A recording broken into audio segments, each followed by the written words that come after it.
صلی اللہ علی حبیبہ سیدنا محمد وآلہ واصحابہ وبارک وسلم۔ باب المستحاضۃ تعتکف، مستحاضہ عورت کا اعتکاف کرنے کا بیان۔ یہ عنوان قائم کیا امام ابن ماجہ نے اپنی اس سنن میں، اور اس عنوان کے تحت وہ اپنی سنن ابن ماجہ کی 1780 نمبر حدیث لائے، جس کے راوی اکرمہ رضی اللہ عنہ ہیں۔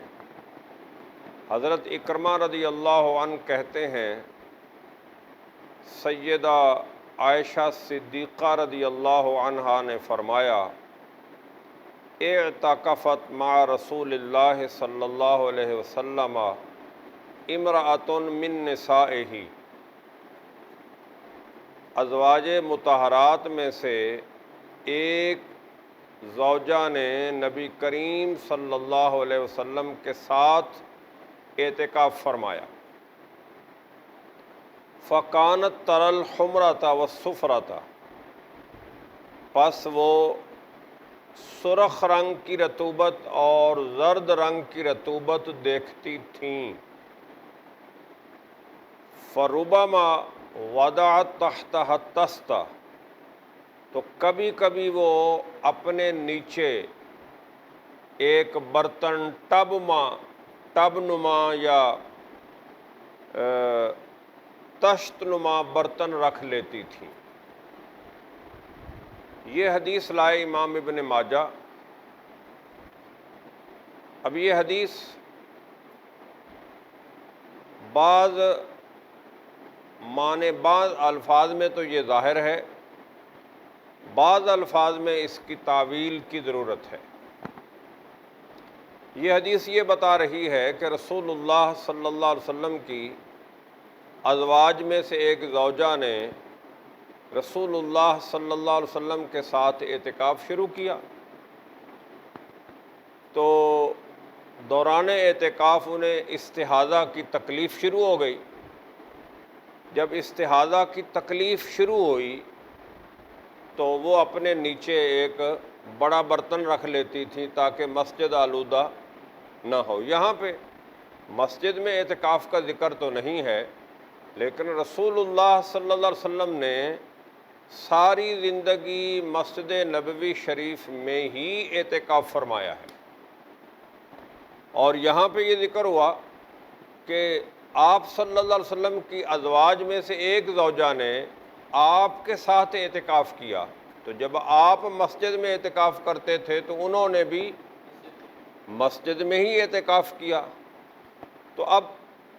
اعتکاف مسجد میں ہوا، اس حدیث کا یہ مفہوم یہ ہے کہ یہ زوجہ نے اعتکاف کہاں پہ کیا ہے؟ مسجد کے اندر رسول اللہ صلی اللہ علیہ وسلم کے ساتھ۔ اور اگلی بات یہ سمجھ آ رہی ہے کہ جب اعتکاف شروع کر لیا انہوں نے،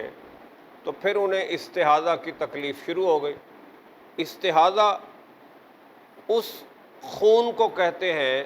جو عورت کی شرمگاہ سے کسی نس کے پھٹنے کی وجہ سے ظاہر ہوتا ہے۔ کبھی وہ زرد رنگ میں ہوتا ہے، کبھی سرخ رنگ میں ہوتا ہے۔ وہ ماہواری کے جو ایام ہیں ان کا خون نہیں ہوتا، ان سے ہٹ کے ہوتا ہے۔ یہ کسی بیماری کی وجہ سے، کسی نس کے پھٹنے کی وجہ سے، کسی رگ کے ڈیمیج ہونے کی وجہ سے یہ خون ظاہر ہوتا ہے، تو یہ خون استحاضہ کہلاتا ہے۔ اب ظاہر ہے یہ ناپاک ہوتا ہے، تو جب کسی عورت کو استحاضہ کی تکلیف ہو جائے تو اس کے لیے یہی ہے کہ وہ ہر نماز پر اپنا جسم دھو لے، اپنے کپڑے صاف کر لے اور تازہ وضو کر کے نماز پڑھ لے، اور اپنے معمولات زندگی جو ہے وہ اپنے حساب سے انجام دیتی رہے۔ اب یہ ام المومنین استحاضہ کا شکار ہو گئیں اور اعتکاف بیٹھ گئیں، یعنی مطلب یہ بتا رہا ہے کہ اعتکاف یہ پہلے بیٹھ گئیں، استحاضہ کی تکلیف انہیں بعد میں ہوئی، تو مسجد کو آلودگی سے بچانے کے لیے یہ اپنے نیچے تست، ٹب کہہ لیں یا ایک بڑا کپڑا کہہ لیں، موٹا کپڑا کہہ لیں، یہ اپنے نیچے رکھ لیتی تھی جب یہ دیکھتی کہ بلیڈنگ زیادہ ہو رہی ہے۔ تو اس سے ایک بات تو یہ پتہ چلی کہ مستحاضہ عورت اپنی عبادات کو اپنے معمول کے مطابق انجام دیتی رہے گی۔ مستحاضہ عورت اپنی عبادات کو، اپنے روزوں کو، اپنی نفلی نمازوں کو، اپنی قرآن کی تلاوت کو، ذکر و فکر کو، الغرض اپنی تمام عبادات کو معمول کے مطابق انجام دیتی رہے گی۔ خدا نہ خواستہ وہ اعتکاف بیٹھ گئی اور حالت اعتکاف میں اسے استحاضہ کی تکلیف شروع ہو گئی اور استحاضہ کی بلیڈنگ ہونا شروع ہو گئی، تو وہ اعتکاف نہیں توڑے گی، وہ اعتکاف نہیں توڑے گی، بلکہ وہ اپنی اعتکاف گاہ کو پاک رکھنے کے لیے اور آلودگی سے بچانے کے لیے اس کا اہتمام کر لے گی، اور ہر نماز پہ اپنا تازہ وضو کر کے نماز پڑھتی رہے گی۔ فرض کریں اس نے ظہر کے وقت وضو کیا ہے تو عصر تک اس کا وہ وضو قائم رہے گا۔ استحاضہ کی بلیڈنگ کی وجہ سے وہ اس کا وضو خراب نہیں ہوگا اور نہیں ٹوٹے گا۔ ہاں، کسی اور عارضے سے، یعنی ہوا خارج ہو گئی، پیشاب آ گیا، پخانہ آ گیا، تو وہ تو اور نواقض وضو ہیں۔ یہ جو استحاضہ کے خون کے جاری ہونے سے وضو کا ٹوٹنا ہے، یہ ایک بیماری کی صورت ہے اور ایک عارضے کی صورت ہے، تو اس وجہ سے وضو نہیں ٹوٹے گا۔ لہذا ایسی عورت ہر نماز پہ وضو کر لے گی اور اپنی عبادات کو جاری و ساری رکھے گی، یعنی ظہر کے وقت وضو کیا تو اس کا وہ وضو عصر تک قائم رہے گا، استحاضہ کے خون کی وجہ سے نہیں ٹوٹے گا۔ اب جب وہ وضو قائم ہے اس میں وہ ظہر کی نماز بھی پڑھے گی، نوافل پڑھنا چاہتی ہے تو وہ بھی پڑھے گی، قرآن کی تلاوت چاہتی ہے تو وہ بھی کر لے گی، ذکر و فکر میں بھی مصروف رہے گی۔ تو یہ پتہ چلا کہ اگر خدا نہ خواستہ کسی عورت کو دوران اعتکاف استحاضہ کی تکلیف شروع ہو جائے تو وہ اس تکلیف کی وجہ سے اعتکاف نہیں توڑے گی بلکہ اعتکاف کو پورا کرے گی، البتہ وہ اپنی اعتکاف گاہ کو آلودہ ہونے اور ناپاک ہونے سے بچانے کا بندوبست کرے گی۔ اس حدیث سے ہم یہ قیاس کر سکتے ہیں کہ یہ تو عورت کی بات ہے، استحاضہ بھی ایک بیماری ہے دیگر بیماریوں کی طرح، تو جس طرح یہ زوجہ ام المومنین اس بیماری کا شکار ہو گئی، بیمار ہو گئی، ایسے کوئی بھی مرد، کوئی بھی عورت کسی ایسی بیماری میں مبتلا ہو جائے کہ اس بیماری کے ساتھ اعتکاف پورا کیا جا سکتا ہو تو اعتکاف نہیں توڑے گا۔ اعتکاف نہ مرد اعتکاف توڑے گا نہ عورت اعتکاف توڑے گی، بلکہ اپنے اعتکاف کو پورا کرے گی، جیسے اس زوجہ محترمہ اس ام المومنین نے پورا کیا۔ مثلا ایک بندہ اعتکاف میں بیٹھا، اس کو بخار ہو گیا تو وہ اعتکاف نہیں توڑے گا، ڈاکٹر کو ادھر بلا لے،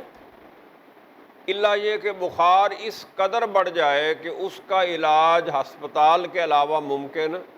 نہ ہو۔ بخار ہو گیا، نزلہ ہو گیا، زکام ہو گیا، کوئی اور تکلیف ہو گئی، اس تکلیف کے ساتھ وہ اعتکاف پورا کر سکتا ہے تو اسے اعتکاف پورا کرنا ہوگا، اور وہ اپنے اعتکاف کو چھوڑ کر نہیں جائے گا بلکہ اپنی اعتکاف گاہ میں مسجد میں موجود رہے گا اور اپنے علاج معالجے کا بندوبست مسجد میں ہی کرے گا۔ اور جیسے انہوں نے ام المومنین نے اپنے لیے اہتمام کر لیا، ایسے ہی وہ بھی اپنی دوائی کا اور دیگر نرم گرم بستر کا اپنی صحت کے حساب سے اپنے علاج کے حساب سے وہ اپنا اس کا بندوبست کر لے گا۔ اسی سے یہ بات بھی سمجھ آتی ہے، چونکہ وہ سادہ دور تھا، سہولتوں کی کمی تھی، تو ام المومنین نے اپنے نیچے ایک ٹب یا تشت رکھا، یا اس کو ہم اس لفظ تست کا معنی ہم موٹا لحاف یا کپڑا بھی کر سکتے ہیں۔ تو ایسے ہی آج کے جدید دور میں عورتیں جب ان کو بلیڈنگ ہوتی ہے ماہواری کے ایام کی تو وہ پیڈ رکھتی ہیں، آج کل پیمپر بھی آ گئے ہیں۔ تو اپنی اعتکاف گاہ کو بچانے کے لیے اگر کسی عورت کو اعتکاف شروع کرنے کے بعد استحاضہ کی تکلیف شروع ہو گئی ہے تو وہ آج کی جو جدید سہولتیں ان سے استفادہ کرے گی، اور وہ پیمپر بھی لگا سکتی ہے اس تکلیف سے اپنی اعتکاف گاہ کو آلودگی سے بچانے کے لیے۔ وہ جناب آج کل پیڈ ملتے ہیں وہ بھی لگا سکتی ہے۔ الغرض یعنی جدید سے جدید جو سہولتیں ہیں انہیں وہ اویل کرے گی اور اپنی اس تکلیف کو رفع کرے گی، اور اپنی اعتکاف گاہ کو جدید سہولتوں سے آلودگی سے بچانے کے لیے پوری کوشش کرے گی۔ اسی طرح یہ بات بھی اس حدیث سے ثابت ہو رہی ہے کہ یہ تو ایک عورت کو تکلیف ہو گئی، استحاضہ عام عورتوں کو ہو جاتا ہے، مرد اعتکاف بیٹھ گیا، اسے اعتکاف کے دوران پھنسی نکل آئی، پھوڑا نکل آیا، جس سے گندی رطوبت ناپاک مواد نکلنے لگ گیا، تو اب یہ نہیں ہے کہ وہ کہے جی کو میرا تو وضو ہی نہیں رہ رہا، میں تو پاک ہی نہیں رہ رہا، میری تو مسجد آلودہ ہو رہی ہے تو میں اعتکاف چھوڑ کے بھاگ جاؤں، نہیں۔ وہ بھی یہ حدیث وہاں بھی ہمیں مدد دے رہی ہے کہ وہ بندہ بھی اعتکاف چھوڑ کے نہیں جائے گا، بلکہ اپنے پھوڑے پھنسی کی بلیڈنگ والی جگہ پر کوئی دوائی لگائے گا، کوئی جناب اس کے اوپر کوئی پیڈ لگا دے، کوئی ٹیپ لگا دے، یعنی جو بھی اس کا معالجہ ہو سکتا ہے وہ کرے، اور اپنی اعتکاف گاہ سے اس وجہ سے نہیں جائے گا۔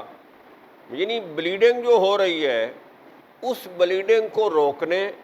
یا اس بلیڈنگ سے مسجد کو آلودہ ہونے سے بچانے کا اہتمام کرے گا، اعتکاف چھوڑ کر نہیں جائے گا۔ اور اس بندے کا حکم بھی عارضے والے مریض کا ہوگا جس کے پھنسی پھوڑے میں سے خون بہی جا رہا ہے، رطوبت نکلی جا رہی ہے، تو وہ بھی کیا ہوگا، اس کا حکم بھی وہ استحاضہ والا ہوگا کہ وہ ہر نماز پہ اپنا وضو تازہ کر لے گا، اگلی نماز تک اس کا وہ وضو اس وجہ سے نہیں ٹوٹے گا، کسی اور وجہ سے ٹوٹ گیا تو وہ تو الگ بات ہے، اس عارضے کی وجہ سے اس کا وضو نہیں ٹوٹے گا۔ تو یہ حدیث ہمارے لیے کئی ایک مسائل کے جواز کی دلیل فراہم کر رہی ہے اور ہماری بہت سارے مسائل میں رہنمائی کر رہی ہے۔